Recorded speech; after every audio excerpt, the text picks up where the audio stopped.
Okay, everyone, we're going to get started. Thank you for joining us this week on how to handle negative personal online reviews. In this week's webinar, we're going to tackle, when someone Googles your name and they're coming across something negative, specifically a negative review. As always, you can follow along on Twitter with the hashtag BYWebinar. If you have a question, feel free to tweet us using that.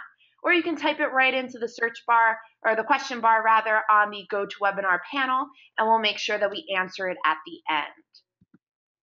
So 72% of consumers trust online reviews as much as personal recommendations. And this percentage may even be higher now.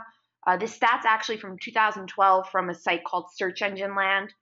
So if someone's looking you up, even if they get a personal recommendation from a friend that they should work with you, they're also going to be paying attention and trusting whatever online reviews they find about you as well as your business. And if they're finding something negative, it can really impact the chance of them choosing to work with you. And any number of situations can put you in the crossfire for a negative review. Obviously, if you are a business owner or an entrepreneur, you're the face of the company and you may bear most of the brunt of a negative review. But there are plenty of other roles where you can find yourself in the crosshairs of a negative review. The first is anytime you're dealing with a client, so a client-facing role.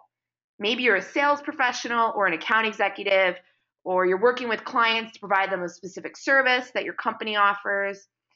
You're their go-to person, and if they have a complaint and you're the only one that they're talking to from the company, then they can end up directing the negative reviews towards you, and it can impact your personal search results.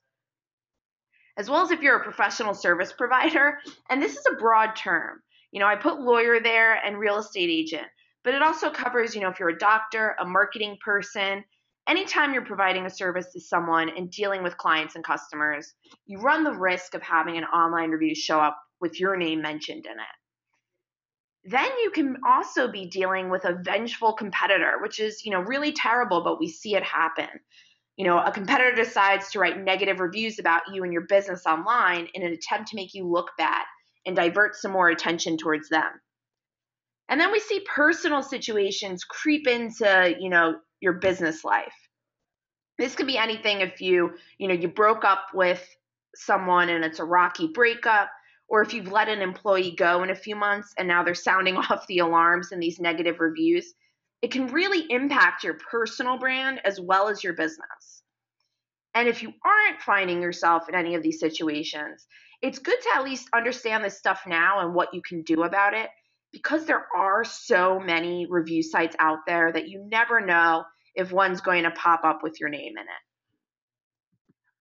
And like I mentioned, there's so many sites, but just to name a few, we have Yelp, a really popular one, the BBB, which stands for Better Business Bureau, Piss Consumer, which is a site dedicated towards negative reviews, Yahoo Local, Google Reviews and Google Local, Glassdoor, so employees are flipping the script and reviewing you, and Ripoff Report, which is probably one of our most popular ones, that and Yelp. And I took a look at your questions before going into the webinar, and a lot of you are actually dealing with ripoff reports and negative Yelp reviews, so hopefully I'll be able to help you out with some tips to handle them, but feel free to ask any questions you have at the end. So what can you do about negative online reviews showing up for your name? So you Google your name and a negative review is smack on the first page of the search results. The first thing that you want to do is get realistic and react accordingly. Your gut reaction might be that it's a fake review. Maybe it's that employee you let go a few months ago, or a competitor or someone that you feel was a problem client. You may be inclined to even blame the customer and assume that they're wrong or overreacting. But you really, at this point, just need to do some internal reflection here and determine if it's actually something wrong that you're doing. Ask yourself, why is this person writing such a bad review about me? They took the time to write it. You need to take the time to investigate if it's a valid concern. And then, is there something I can do to fix this problem and make sure it never happens again? And in keeping with this, you want to also keep your emotions at bay.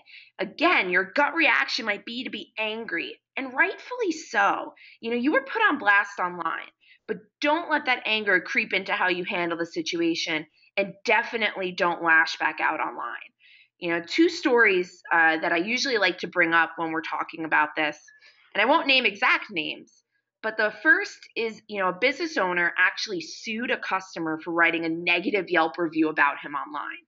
And it blew up in his face. People got to sharing the story on media.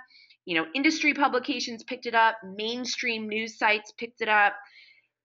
And you know what? If you Google that person right now, the only thing on the first page of his results is the reference to that lawsuit.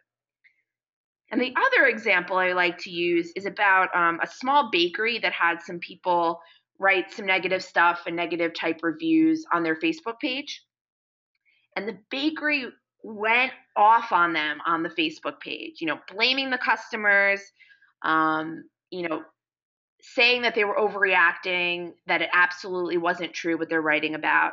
And it created such a firestorm in the press that all you can find when you Google that bakery and the bakery owner now is negative stuff about them. So you want to make sure that, you're keeping those emotions at bay and not reacting in a way that you're going to regret a week, a month, or even a year from now. So respond accordingly. Go in with a level head and take some time to cool down if you have to. And depending on the type of review site that it's actually posted on, you're going to want to respond to the review. And this is very important. There are different situations and different review sites where you want to answer a specific way or not even answer at all. It's all on the approach. So let's say you know who the person is, maybe a client or an employee you had to let go. Definitely respond offline. Call that client up and, say, I saw your review. I really want to fix this, or I have already fixed this in my business. And, I'd like you to give me a chance to show you the changes and that I fixed what you were unhappy with. Really try to settle it in an amicable and professional way. And if it's the right type of review site, then you want to respond online as well. And I'll explain the difference between the right and wrong sites to respond to on the next slide. But by responding online on the right site, you're showing anyone coming across it, like a potential client, that you're actively engaged in these reviews. So even if they come across something negative, they're seeing that you're doing something about it and that you're solving the issue in a professional way. So even if you do solve it offline, if it's the right site, then make sure to make a record of it online as well. If it's not the right site, definitely do not respond online and don't leave yourself that record. So that brings us to, should I respond online? The ones you definitely should respond to is Yelp. Yelp's a forum where you can actually claim your profile and then individually respond to each review. So it's a good way to actually, present your case in a professional way and answer any concerns that your customers might have. And then another is Google reviews as well as Yahoo Local. Those are two sites that you want to respond to. And then anytime you're dealing with an industry-based review site. So I listed a bunch of review sites in the beginning, but there are plenty of sites that are industry-focused and allow for people to post reviews. For lawyers, there's sites like Avo or lawyers.com. For real estate agents, there's Zillow and Trulia, amongst many others. Doctors, there's ZocDoc and healthgrades.com. So do a little bit of research on your specific industry just to see what type of sites are out there and what other professionals are using. So let's move over now to the sites that you should respond at your own risk. And I would even go as far to strongly advise that you don't respond to any of these sites. And the first is Ripoff Report. The thing about Ripoff Report is if you have one showing up for your name, then you know how difficult they are to deal with. With Ripoff Report, they don't take them down. So if you respond today and it's not the best response, or you wish you responded better later down the road, you're not going to be able to fix it or take it offline. The other thing to keep in mind about Ripoff Report and Pissed Consumer, once it's up there, it's up there. And the sites themselves have pretty negative connotations. So the last thing that you want to do is comment on these negative reviews and add fuel to the fire. Commenting will only help keep the review relevant and help it rank higher, which is something that you definitely don't want. I've also seen these types of situations get completely out of control. Maybe someone has a ripoff report and they respond to it online, explaining themselves in the situation. And then the person who originally posted responds back. And then before you know it, it spirals out of control into this full-fledged argument online. And it's definitely reflecting poorly on the person the review is about. I've also, anytime you're dealing with a negative review site or a review forum, a site that focuses on complaints, it's probably in your best interest to ignore the comments on these sites and work on building out your online presence.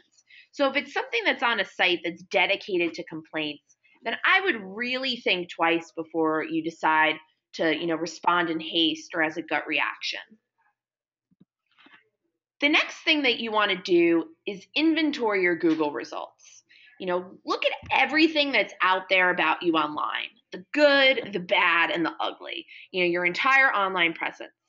So not only the review sites that you're on, but any other websites, social media profiles, news, and any other type of forum that you're on.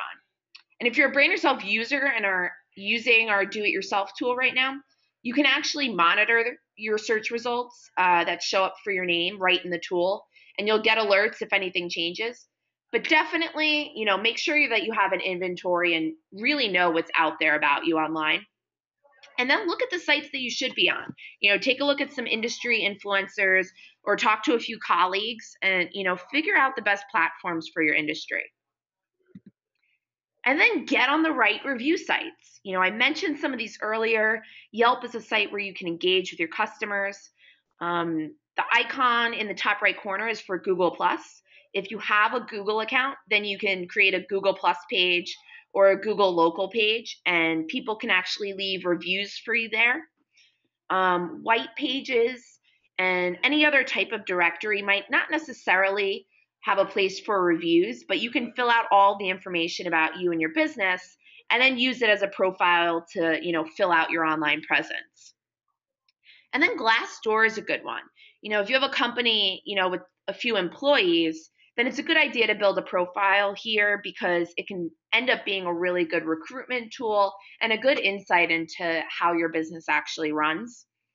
And then I mentioned earlier to get on the industry focused sites, I put Avo and Zillow here for lawyers and real estate agents. But again, do a little research on your own industry and you should find the best ones to be on. And then for each profile on these review sites, fill out the information completely. Whenever there's a field to put information, take advantage of it. It will help the profile to, rank well, and it'll also give someone coming across it the best picture of you and your business. Include a headshot of yourself. If you're an independent service provider or a salesperson who's routinely interacting with clients, then put your headshot there. If you're a larger company, maybe put your logo. And then link to your personal website and provide clear contact information. I would also put on these sites, if the space allows it, just a little blurb that says, please reach out, with any feedback. And there, provide your direct line or email address that someone can reach out to you. It shows that you're readily available for anyone and that you care. And it also, gives someone a direct avenue in case they have a complaint.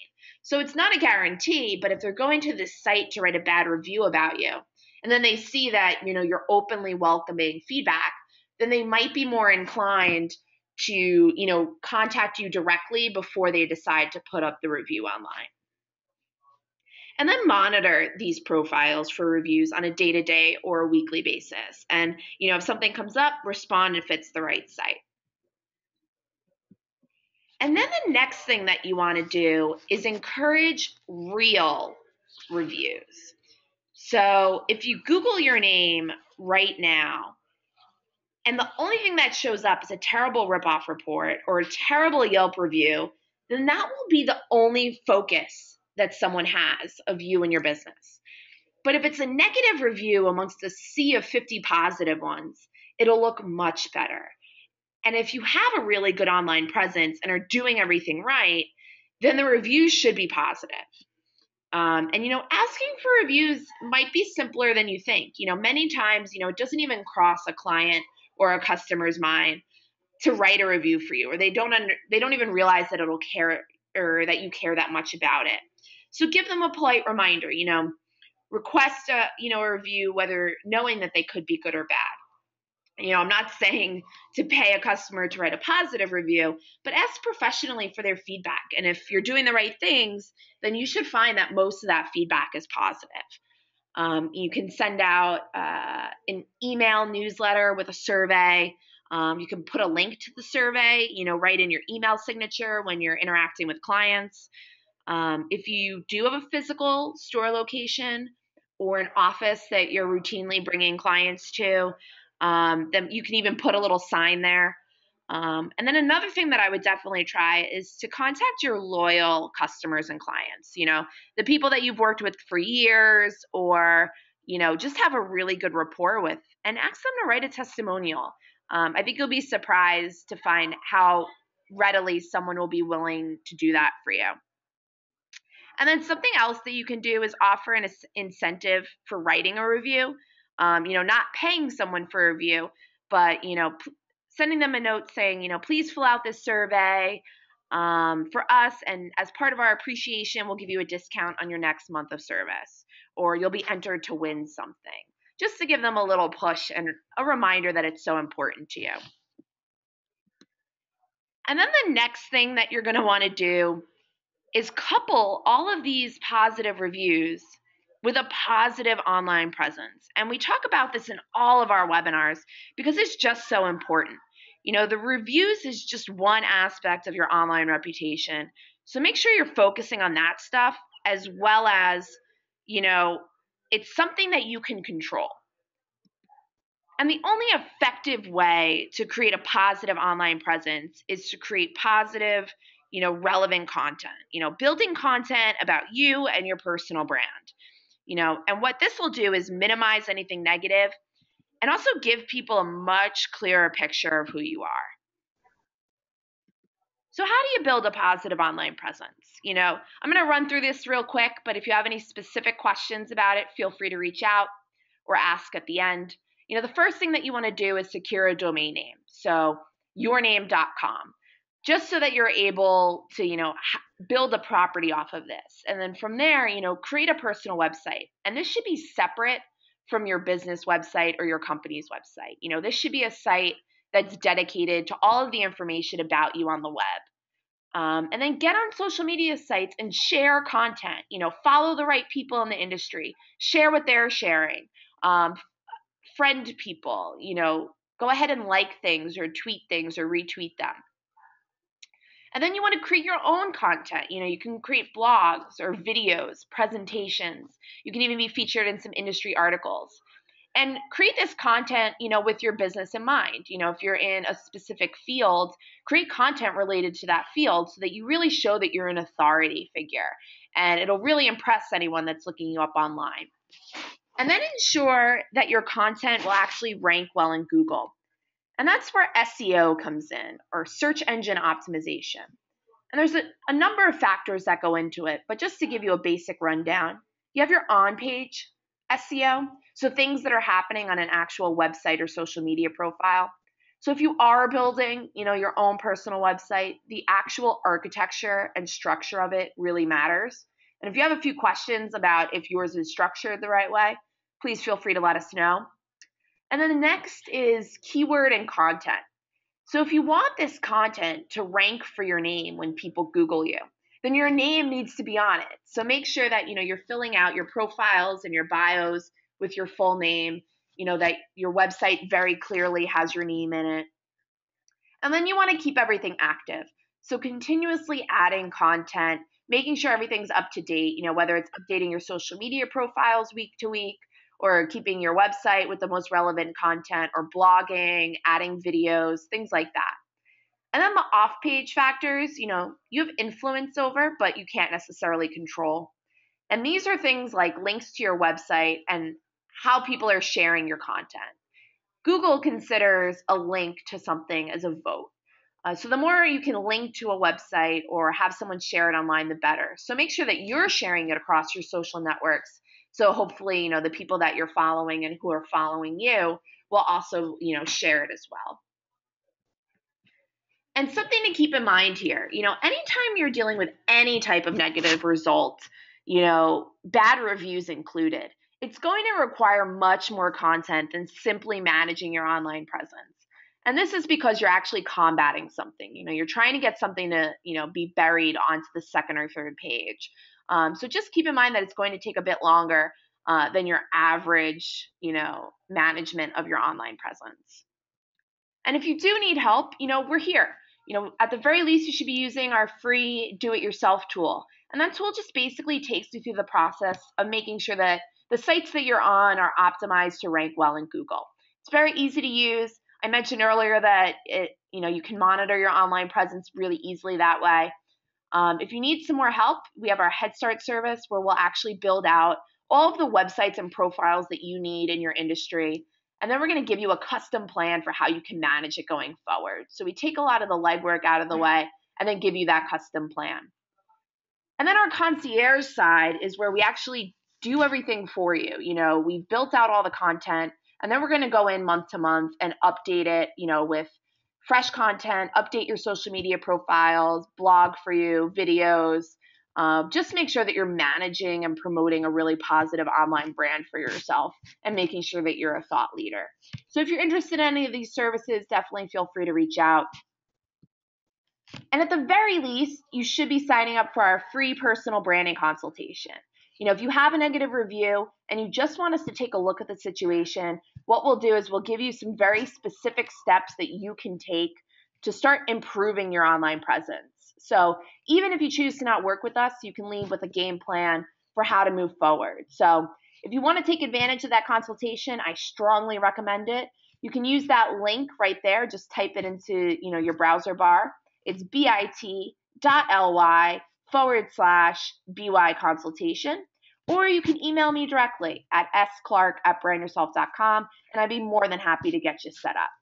Okay, and now we're going to move it on over to the Q&A portion. So if you do have a question, you can use the hashtag BYWebinar on Twitter, or you can just type it right into the question bar. And I have Patrick here, who's going to be fielding the questions for you. Patrick, welcome to our webinar. Why, thank you. Hello, Sabrina. I'm very excited to be here.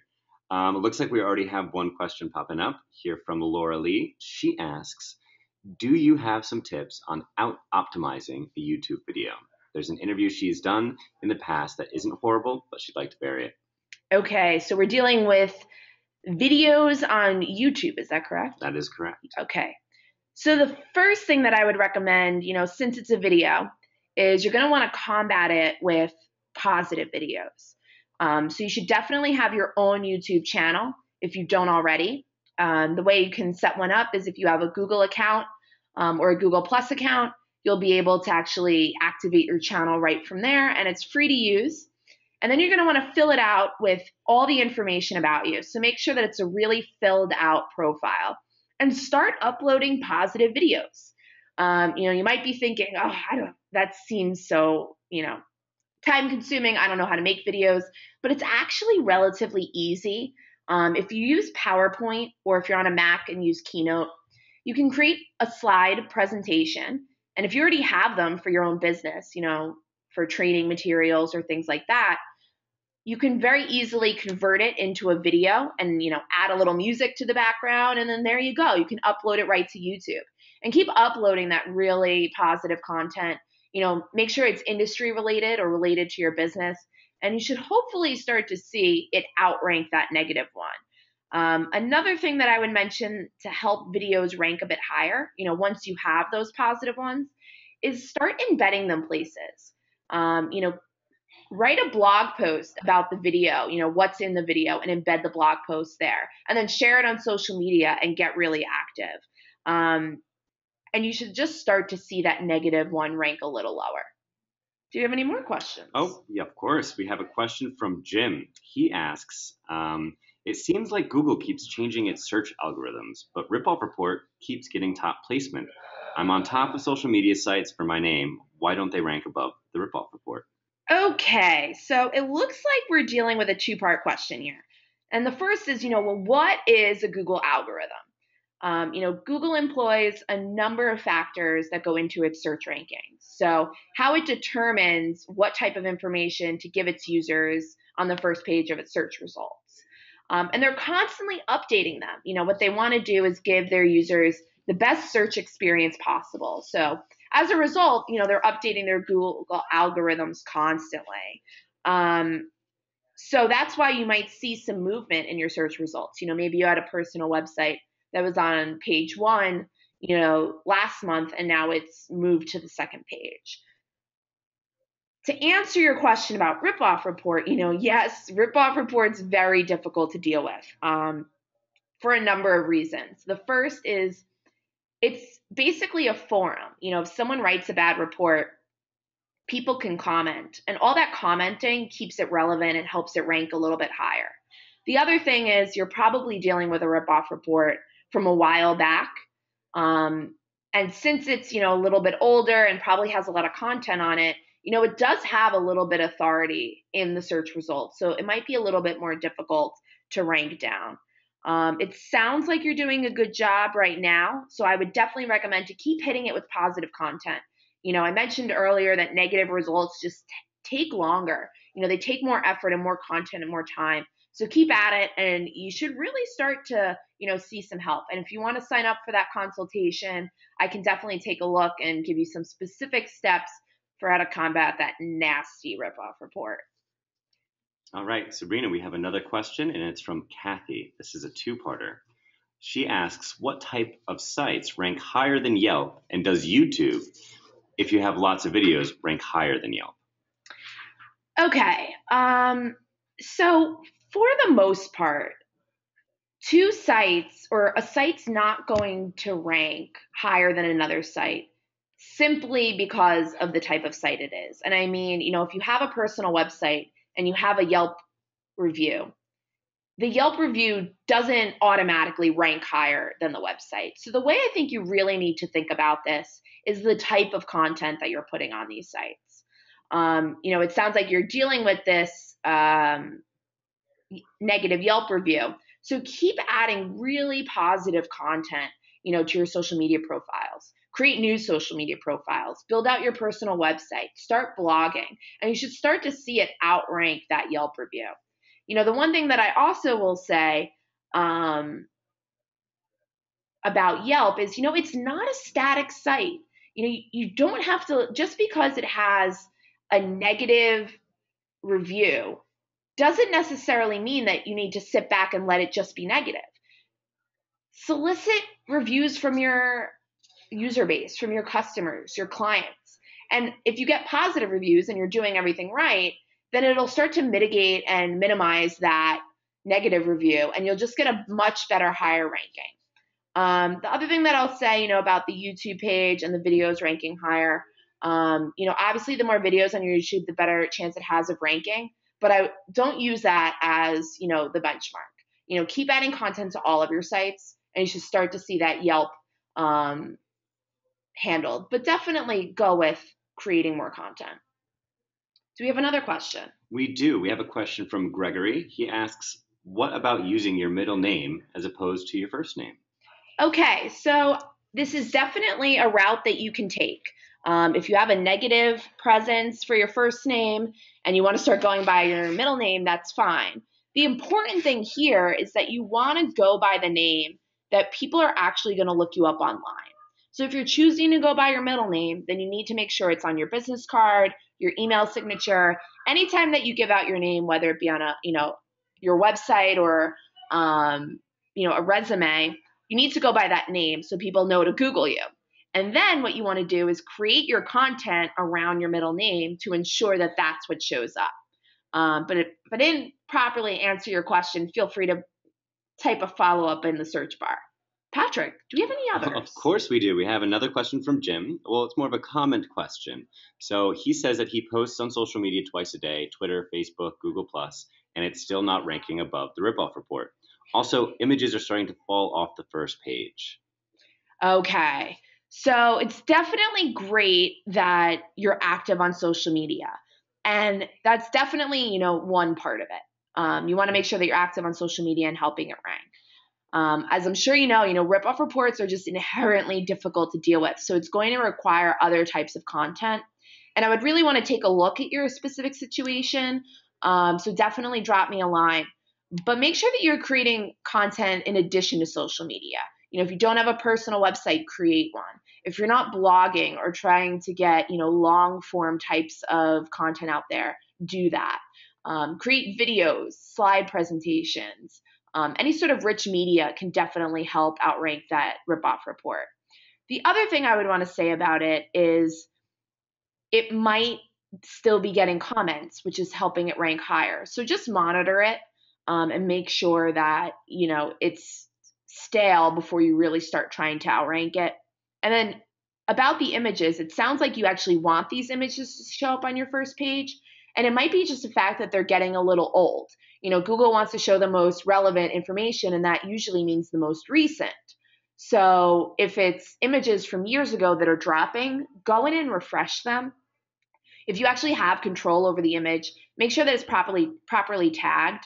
If you don't, start sharing it places, create a blog post article and embed the image in there, or update all of your images on your social media site with that image, just to help it rank a little bit higher and keep it relevant. I hope I answered that enough, but definitely feel free to follow up. Patrick. We have another question, and it's from Don. He asks, how do you handle dishonest reviews from former employees? Glassdoor loves the review and won't pull down the inflammatory statements. Okay, so, this really speaks to a much larger, issue with review sites. On the one hand, they're really great from a consumer perspective because they give you lots of information and allow you to compare different services before you use them. From a business perspective, you run the risk of, that one bad review really harming you. So what I would really advocate is don't let it be about that one bad review. If you have one employee that wasn't happy and wrote this on Glassdoor, then solicit other reviews from employees. And if you're doing everything right, within your company, then the employees should actually, contribute positive reviews. I want to be careful here and, don't force your employees to write reviews because that could definitely backfire. But, encourage, hey guys, we have this Glassdoor profile. We'd really love your feedback about it, good, bad, or ugly.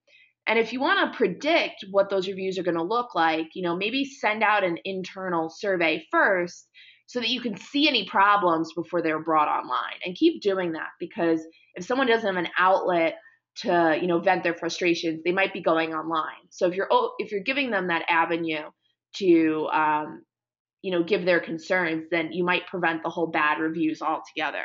So definitely solicit, more reviews for that Glassdoor and couple it with creating really positive content. So if you aren't able to get that Glassdoor rating a little bit higher, at least you have a much better presentation. Do we have any other questions?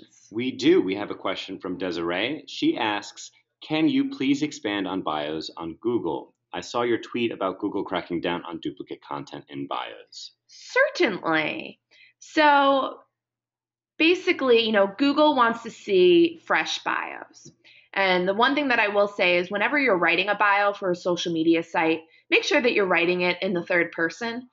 Because if you want it to rank for your name, then writing it in the third person is the easiest way to get your name in that content. So make sure it's in the third person. Now, the duplicate content that you're referring to, and we did send a tweet out about it, goes back to the Google algorithms. Google's constantly updating its algorithms, and one of the things that they've been really focusing on lately is duplicate content. They view that multiple sites shouldn't have the same exact content because it's really not valuable to people searching. So the one thing that you want to keep in mind here is this really applies to when you have long form paragraphs of content and you take it from one site and fully copy and paste it to, multiple sites. So as long as you're not doing that, you should be okay. But what you should be doing as a good personal branding practice is making sure that your bios are unique from site to site. And you don't have to go crazy because, it's your bio, it's your story. There's not many ways to spin it. But really pay attention to the type of site that you're putting the bio on and customize it that way. Obviously, a LinkedIn profile should have more information about your professional background, whereas the bio on your personal site might include more about, your interests and things that you like to do on your downtime. So just make sure that they're a little bit unique, and you should avoid any sort of, penalty from Google. Any other questions, Patrick? We have one last question. All right. It's a follow-up from Don, who asked us about Glassdoor. Right. So he's asking, is there any legal recourse that he could take? Okay, so now we're getting into the legality of it all. Your gut reaction might be to take legal action. I know for a lot of people that's, their first, reaction.